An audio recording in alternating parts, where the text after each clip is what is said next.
Welcome back to my YouTube channel, Filipina and Turkish Vlog. Today is Saturday dito sa Turkey. And afternoon na guys, ngayon lang ako nakapag-umpisa ng ating video kasi nga, kaninang umaga kami guys, nagpunta kami ng Ebebek dun sa malapit lang to sa amin, and then nag-mall kami para wala lang, ikot-ikot lang kasi nga 'di ba, Saturday. And parang family time namin pagka Saturday and Sunday. So, umikot-ikot lang kami sa mall. Wala naman kaming binili. Pero yun na, kumain lang kami dun. And then after that, umuwi na rin kami. So, for today's video pala guys, is may isi-share ako sa inyo na another information again. Ito is mahupulutan nyo ng aral about dito sa Turkey or kaalaman dito sa Turkey. Kasi guys, 2 days ago, nagpa-dentist ako kasi yung ngipin ko, medyo sumasakit dito sa taas, yung bagang ko. So, ngayon is nagpa-check up na ako sa probinsya nung Bayram. Nagpunta na ako ng probinsya o dun sa hospital doon, sa mga dental doon. Nagpa-check up ako kung anong problem ng teeth ko. Kasi kada kakain ako, tapos nasisingitan siya ng food dito sa may banda dito kasi bagang kasi yun eh. So, sumasakit siya and kailangan magbabrush agad ako para mawala yung pain niya. Hindi naman siya as in masakit na masakit. Ano lang siya, yung light pain lang siya. So, guys, kailangan nating alagaan yung mga ngipin natin. Dahil takot na ako guys na matanggalan ng ngipin. Dahil nung mga kabataan ko o nung mga parang teenager ko, parang natanggalan ako ng 4 na ngipin dito sa baba. Kaya yung 4 na ngipin, 2 dito, wala na akong bagang dati. Tapos, nagpagawa ako dito sa Turkey noon ng implant. Pina-implant ako ng asawa ko, diba? Pina-implant. And that time, mura pa naman yung pagpapagawa ng ngipin dito. Parang gumastos lang si Mr. noon. Kung kukumpara noon na dollar is parang nasa $2,000 lang yung ginastos niya. For me and para dun sa aking biyanan. Kasi si biyanan ay nagpagawa siya ng 6 na teeth. Implant yun, guys. And then sa akin din, 4 naman. So, 10 iipin yung pinagawa namin sa halagang $2,000 lang. Wala pa nga $2,000 kasi nga may discount doon si La Mister kasi doon kasi yung sa may sa Panja sa may Sakarya. So, may discount kami doon dahil doon nagtatrabaho yung pinsan ni Sergeant nung asawa ko. Nurse siya doon. So, kaya may discount kami. Kaya, malaking bagay yung mayroong kang kakilala o mayroong kang kakilala dun sa hospital na yun. So, maganda naman yung hospital na yun, and until now, yung ngipin kong implant is very, working good pa rin. So, parang ilang taon na ang nakakaraan. 6 years ago na, guys. So, ang sabi ng dentist is tatagal ito ng 20 years. So, parang, ang kagandahan kasi sa implant, guys, is yung implant, kahit kumain ka ng mga matitigas o mga karne, walang problema. Kasi parang yun yung iyong tunay ng ngipin na siya. And, ang pinili ko kasing crown noon, yung pinakamahal na. Hindi ko alam kung anong tawag ng crown ko, pero si Mr. kasi yung pumili. And yun din yung suggest nung dentist o yung doctor na yun daw yung pinakamaganda para tatagal siya ng 20 years. Kasi may mga 3 klase daw kasi yun. Parang may pinaka yung mura, tas middle, and then yung pinakamahal. So, doon na kami sa pinakalas. Anyways, for today's video is, ang isi-share ko is for yung parang ngayon, yung magkano yung check-up, ano yung procedure kapag nagpa-dental kayo o nagpunta kayo sa dental clinic dito sa Turkey, ano yung procedure para may idea kayo. And magkano ba yung cost ng pagpapadental dito sa Turkey and kung insured ba yun ng insurance ninyo. Anyways, isa-isahin ko yan. And then, ayun na nga tayo. Bumalik tayo dun sa aking kwento na 2 days ago, nagpunta ako ng dental kasi nga, diba, sumasakit yung ngipin ko. And then, nagpa-check up na ako sa probinsya. And dun sa probinsya kasi, yung hospital na yon is hindi insured ng aming insurance. So, sabi ko, ayoko magpagawa dito o ayoko magpagamot dito sa dental na to, dito sa hospital na to. So, uwi ako ng Istanbul kasi dito sa Istanbul, maraming insured na mga hospital yung aming insurance. Siyempre, kapag may insurance ka, dapat gamitin mo yun. Kasi sayang naman yung binabayad ng asawa mo o yung company ng asawa mo dun sa insurance na yun. So, kaya naman, ang ginawa ko, umuwi kami dito sa Istanbul, and then pumunta kami dun sa talagang clinic namin o sa hospital talaga namin. Yun yung talagang yun talaga yung pinupuntahan namin since noon pa. And dito lang yung sa may amin, dito lang sa may tawag dito, Maltepe. Maltepe kami pero doon yung sa may Maltepe pa, doon sa may center. So ayun guys, doon sa probinsya ginawa sa akin doon, ang first procedure na gagawin nila is magpapa-appointment ka, syempre, kasi hindi na sila ma-accept dito na yung walk-in lang. So, kailangan magpa-appointment ka by telephone or sa kanilang website. May mga website naman yan. So, pwede kang magpa-appointment. And then, after ng appointment, bibigyan kayo ng appointment or tatawag kayo. Of course, Turkish yun. Pero sa aking clinic, guys, marunong silang magsalita ng English. Kaya walang kahirap-hirap. Pero, since nakakapagsalita naman tayo ng Turkish ng very, very light lang, kaya naman kikipag-usap naman ako ng in Turkish. So, nagpa-appointment ako, guys, and sa telephone, tatanungin doon kung ano yung gusto mo, kung ano kailangan mo. So, sabihin mo, magpapa-appointment ka, and then tatanungin ka kung kailan, and anong oras, and hahanapan ka nila kung available pa yung oras na sinabi mo sa kanila. Like, for example, gusto mo is tomorrow, and then 1 o'clock. And then, kapag hindi available yon, hahanapan ka ng another time, or kung available ka doon sa time na yun, pwede mong kunin yon.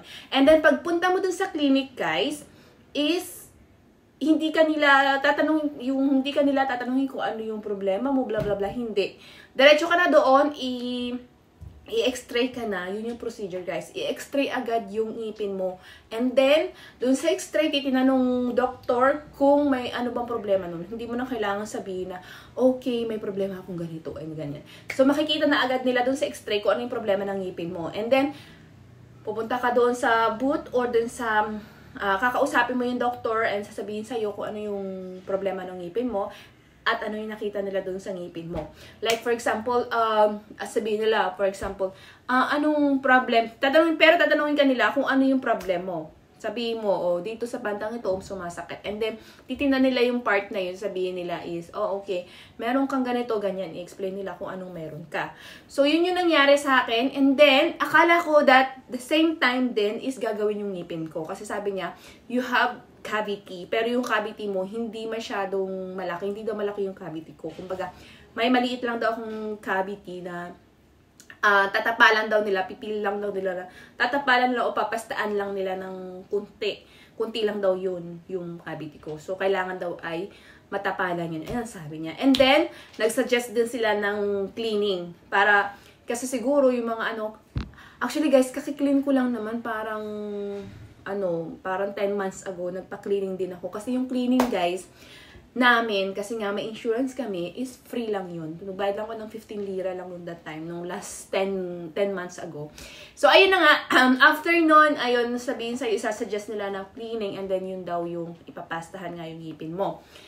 And then, akala ko, in the same time, is gagawin na agad yung ngipin ko, pero hindi pala. So, ang nangyayari is, sasabihin nila, okay, pumunta ka dun sa baba, sabihin dun sa cashier, tapos magpapa-schedule ka ulit kung kailan ka babalik. Kasi, kailangan is tatawagan nila yung insurance company na kung ano yung hawak mo insurance. And then, makikipag-communicate yung hospital na yun dun sa insurance mo. And then, kung magkakaroon ka ng discount. Kaya naman, bibigyan ka ng another schedule kung kailan ka pwede. And then, tatanungin ng mga cashier doon o yung mga nasa information kung kailan ka available and kailan ka magpapa-appointment again. So, nagpa-appointment na ako in the second time and then doon na ako gagawin. And then also, na-process na rin yung aking insurance. Kumbaga, natawagan na nila and then everything. So, yung second appointment ko na pumunta na ako doon and then yun na nga, kinilining na yung ngipin ko and then pinastahan ako. As my experience, guys, yung aking cleaning process and yung aking pasta process is overall naman, maganda naman siya and medyo masakit lang yung cleaning. Doon lang sa cleaning ako nasaktan. Pero sa pagpapasta, hindi ako nasaktan as in wala akong nararamdaman. Kaya nga lang, imagine, 1 oras ako nakanganga doon na ngalay na ngalay yung pangako and hindi ko alam. Basta, in the whole ng process na yung pasta and cleaning, 1 hour ako nakanganga doon. So, sobrang sakit sa panga, guys, na nakanganga. Anyways, after that, nagsuggest sa akin yung doktor. Kasi nagtanong din ako kung magkano ang pa-brace. Kasi nga, di ba, yung ko kasi, overbite kasi ako, guys. And, nagtanong ako kung ako'y pwedeng magpa-brace. Kung gusto ko magpa-brace, magkano. So, ang sabi nung doctor is, hindi niya ako parang hindi niya ako inano sa brace. Parang hindi ko daw kailangan yung brace. So, nag-suggest siya na dapat na veneers ang much better sa akin. Kasi nga, overbite ako. Pantay-pantay kasi yung ngipin ko, guys. Meron lang siyang may pakunting ano lang siyang sangang ganyan sa unahan. Pero, overbites nga ako. And, parang gusto ko yung pantay-pantay talaga yung ngipin ko. Kasi parang nagbabago din yung posisyon ng ngipin ko habang tumatanda ako. Pero, ayun nga, ang sabi nung dentist is, hindi ko daw kailangan ng braces. So, ang kailangan ko lang ay veneers para daw mapantay yung aking ngipin. Kung yun lang naman yung gusto ko. So, magkano ba yung pa-veneers? Hinalagahan ako nung kasi 'di ba, nakita na lang yung x-ray ko, nakita na yung yung mga position ng ngipin ko and ilang piraso yung kanilang gagawin, bla bla bla. So hinalagahan ako ng 2,500 euro. And pwede pa daw yung bumaba, depende daw sa parang another parang isusukatin yung ngipin ko and then kung ilan yung ngipin na gagawin, ganun. So ang total is 2,500 euro or 90,000 Turkish lira. Pero compute ko naman siya, kung i-compare mo naman sa Pilipinas, mas mura pa rin pala talaga dito sa Turkey. And then, how much ba yung pa-cleaning dito sa Turkey, guys? Kung may insurance kayo, is depende yun sa hawak na insurance ninyo kung 100% pa yung insured yung inyong insurance doon sa hospital na yon, or na may 80%. Kasi kami, Allianz yung aming insurance. So, 80% lang yung aming insured ng insurance. So, nagbayad pa rin ako doon ng 500 na higit. Kasi nga, yung pa-cleaning is 1,400. Plus, yung papasta na maliit lang na pasta sa isang ngipin ko is nasa 3,200. So, nagbayad ako doon ng 500 something. Mga 500, 200 ganyan. So, yun yung presyohan na dito. Dati, nung last na 10 months ago, nagpa-cleaning ako, ang cleaning lang nila is 700, tapos biglang tumaas ng 1,400. O, diba, kalahati agad. Ganun ka tindi yung inflation dito sa Turkey, guys. Para meron kayong idea kung magkano na yung presyohan ng pa-cleaning, baka may gustong magpa-cleaning dito sa Turkey. Pero depende siguro yun sa hospital or what. Pero yung sa akin, sa Dentofol, and yung hospital na yun is parang international din siya, uma-accept din ng mga international patient. So, di ko alam kung yun talaga yung tawag dito, yung minimum na presyohan dito or may mga mas mataas pa. Pero sa hospital namin, sa Dentofol, dito sa may Maltepe, ang presyohan ng kanilang cleaning lang ay 1,400 or sa Pilipinas is nasa yung 1,400. Parang nasa 2,000 ganyan something kasi kalahati Parang ganun na nga, 2,000 mahigit na rin yung cleaning nila. Cleaning lang yung guys.